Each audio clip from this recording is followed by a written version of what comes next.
Sean. I'm Danny. I'm Jake. I'm Franklin. I'm Caden. And I'm Miranda.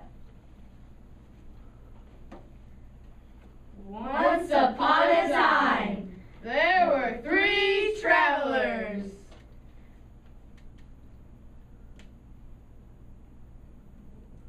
One of the young men lost his job, So they all set out to seek their fortune. But along the way, They met a native woman who put a spell on them.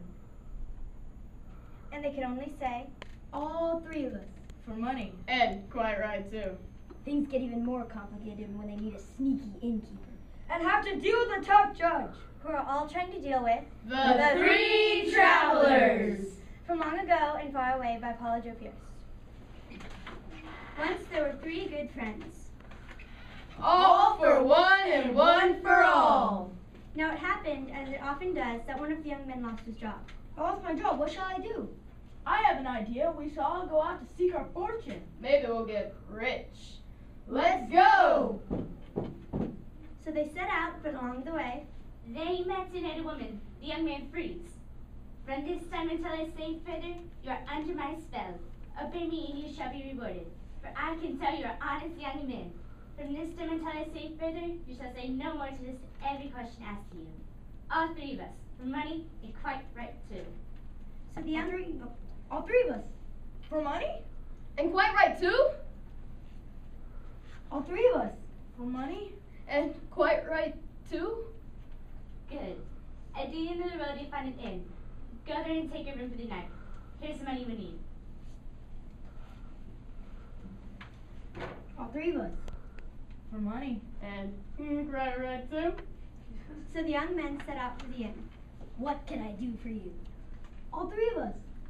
For money. And quite right, too. Are you crazy? All 3 of us. For money. And quite right, too. They must be half-wits. Do you want a room? All 3 of us. For money. And quite right, too. Well, why didn't you say so in the first place? Pay up. Now the innkeeper lost no time in telling everyone about the 3 half-witted young men who had just rented a room. The other guests, among them a rich merchant, paid no particular attention to the young men. That night, after everyone was asleep, Woo. Woo. the innkeeper sneaked into the room of the rich merchant and tied her up. And took her money. Hee hee. He indeed. But what he didn't know was that he had awakened the young men and they had seen his evil deed. The next morning, however, the innkeeper called the judge right away. Someone has tied up and robbed one of my guests, and I'm sure I know who did it. Well, who? One of those 3 half-wits I rented a room to last night. Just ask them. All right, I will. Bring me the young men. Did you tie up the merchant? All 3 of us. For what reason? For money? And what have you got to say for And yourself? quite right, too. Have you no shame? All 3 of us. For money? And quite right, too. Why, you wicked, wicked men! Throw the book at them! It looked like our heroes were in a pretty tight spot. But just at that moment, the old woman appeared as if from nowhere. Judge, do not be hard on these poor boys. I know who the real culprit is. I release you from my spell. Tell what you have seen.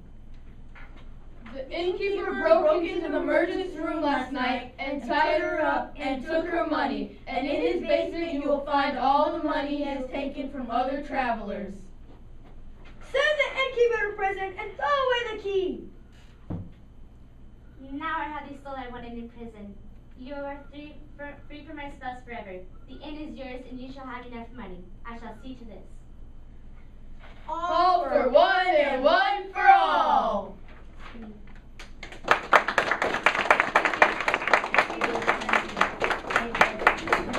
Thank you.